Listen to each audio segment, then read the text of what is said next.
I'm Melissa Idris with the Sharad Kutan. Last Friday, Dewan Rakyat Secretary Ridwan Rahmat informed lawmakers that the first parliamentary meeting of the year will last only for a single day. Is this enough to provide a check and balance of the government in their management of the COVID-19 pandemic? Joining us on the line now, we have the leader of the biggest opposition bloc, Datuk Seri Anwar Ibrahim, President of the Parti Keadilan Rakyat, or PKR. Thank you so much for joining us on the show tonight. Now, the announcement that Dewan Rakyat will sit for only one day came after your 45-minute meeting with Prime Minister Tan Sri Muhyiddin Yassin last week. Are you surprised at this unprecedented move to limit Parliament to a single day, considering that you had met with the Prime Minister just days before? I'm not surprised because Tan Sri Muhyiddin did express his views concerning the need to convene a parliamentary meeting. I did raise strong reservations because the plan was then just to allow for the king to declare open, and then the whole session will be the debate will continue in sometime in July.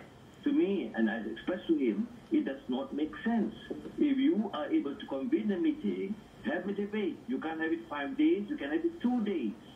And Parliament must be effective. There must be meaningful participatory democracy, and you must allow for MPs to express their views and their concerns, to support measures, but also to ensure that inadequate measures be addressed by the government. So why do you think he went ahead and announced the one-day sitting of Parliament? Well, I believe he has major constraints. Number one, the government now lacks legitimacy.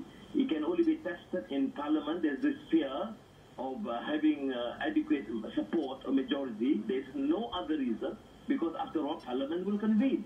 If the Parliament is able to convene, why can't they allow for debate even for 2 days? In fact, I raised the issue with the Prime Minister that we need at least 2 days, and we can have an understanding among the party leaders to have, for example, 3 or 5 speakers from each party, or less for the smaller parties. And well, he listened, but apparently he did not want to concede. I believe primarily due to the issue of legitimacy, that the government must be tested in terms of their support in Parliament. And since they cannot muster enough support, they will not allow a Parliament to convene. What are the... It's a stage of authoritarianism in practice, because it is not even quite correct to say that Parliament convened for 1 day, because it's only for the opening session. There is no proper parliamentary sitting other than the Agong's opening address. So it is, of course, a very dangerous precedent. It makes a mockery of parliamentary system. It will not allow parliamentarians to question not only the legitimacy of the government, but some of the measures. Major concerns about the issue of finance, about expenditure. How do you then get the government to continue when you do not have the mandate and you do not get the necessary approval to approve the budget? Okay, well, so my question is, what do you think can likely be achieved in 2 days? And you said at least 2 days of Parliament sitting. What can be achieved in 2 days that you think cannot be achieved in 1 day? Well, firstly, Melissa, as I said, it's not 1 day. It's just opening address, and there's no debate, no discussion, no speeches, just that. But if you allow for only the 2-day full session, then at least we can have, even among the opposition, an understanding or bring up key issues. For example, your projection for next year, for this year, for example, in terms of revenue and expenditure, or Petronas 63, now it's $33 per barrel.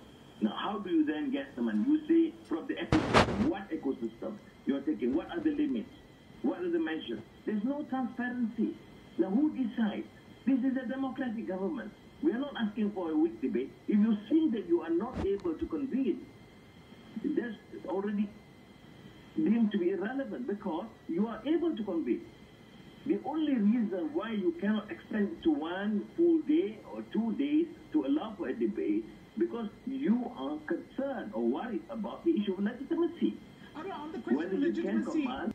Yes, as what I said, and I repeated that to the Prime Minister. I said, if you convene immediately as an emergency session purely to discuss COVID-19, not a normal parliamentary session, just to discuss the measures and what needs to be done. There are a lot of inadequacies, testing. I mentioned Singapore, Australia, Canada, United States can convene Parliament or Congress during this period of MCO. Number two, the test kits, which we think is grossly inadequate. You are giving us figures, data, which we are concerned about. I mean, it depends on our capacity. We test, Malaysia tests 100,000 people. Australia, 420,000. Canada, 528,000. The more you test, you expect to actually obtain more numbers of those either in the positive category. Now, these issues must be addressed. Now, who would have that legitimacy to question the government? And in Parliament, the ministers are compelled to explain, not giving, for example, like press conferences, no questions. Do you think the power... Well, there is a danger to this sort of remark to give carte blanche to any government. We are supporting government. I have said so, and many opposition leaders have said so. Some of the measures are being supported. We want the government to act immediately, not wait for parliamentary session. That's true. But why is it so difficult to convene a proper meeting, and you have delayed it to months, and now you want to delay that further for probably another 6 months? Right. And this is, to me, unacceptable. Now, there is massive unemployment now. I've just heard today this SQL group closing down in Penang and in Kelantan, 2,000 workers. I mean, all these issues are also issues that affect the common person, common man and woman. I mean, you have massive unemployment, and you have lots of problems about people not getting enough food. And there's also a problem for foreign workers. I mean, you can't ignore this. Look at Singapore. They have done well, the coordinates of virtually every citizen and migrant worker, but they are facing crisis due to the spread of virus in its foreign worker community. Right. Now, we have a larger number of foreign workers. We have to deal with this. Now, it has to be debated in the interest of our rakyat. Well, okay. Basically, the poorer category. The government has used the MCO, Anwar, as reason for limiting Parliament. And now I'm just wondering whether you think that by using MCO as a reason for this actually incentivizes the government to extend the MCO. Well, they can give also reasons. Generally, initially, I supported the MCO. I've been appealing with the Rakyat to give full support to the authorities, to the police and the army personnel to conduct their affairs. That is not the question. But the issue is Parliament has to convene because only the Parliament can decide what is best in terms of MCO, and that the government leaders are compelled to explain to the people the necessity to extend, and by extending, how do you deal and resolve economic problems, issues of unemployment, issues of the common person. And I must mention this, that contrary to all these announcements that the urban elite seem to be happy about, the poor segment of the community are suffering. I see them. You see them having, struggling just to have food. And then when they go out to sell or open stores, they get arrested. Yep. Now, thousands have been arrested. And of course, there's still two sets of laws. One for the rich and powerful, and one for the poor. Well, okay.